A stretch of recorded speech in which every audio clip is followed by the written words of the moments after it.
One of the things that we have talked about, and it's really been a long-standing commitment of the brand, is this whole thing of transforming space and transforming experience for our clients. And really, that begins, if you're going to transform someone's experience or their space, it begins with understanding where they are and what their needs are. Think about design in the future. We're in a crazy time, right? A world that is quickly changing and probably not going back to the way it was. So how do we drive innovation and agility deep into everything we do? Because ultimately, to me, that's the key to design in the future.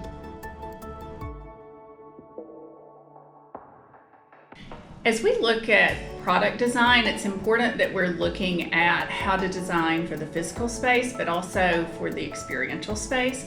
And I think it's really important, the connection between the two, because it's really what allows us to collaborate and work efficiently and effectively.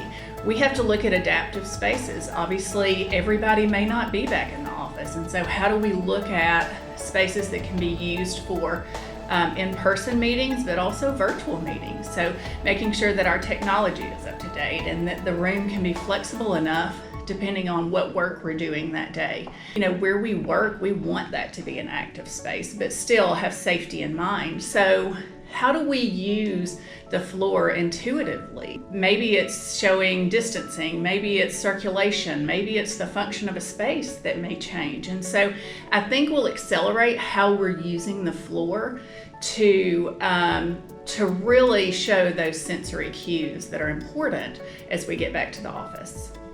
I think tactility is still going to be very important, as we have seen a little bit of a shift towards hard surfaces.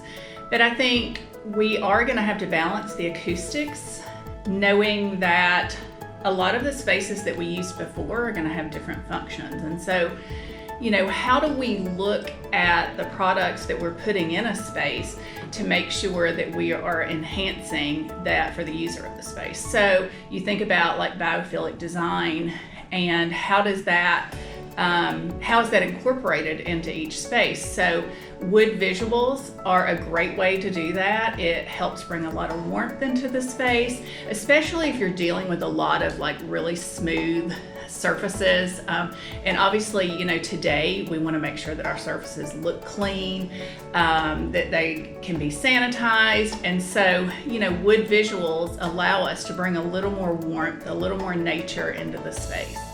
I think there's also going to be a new focus on materiality, and what are those hybrid materials that maybe we can look to. So when you think about the benefits of hard surface, but maybe they have a little different tactility than what we've seen in some hard surface. So I think innovation in that category is going to be huge.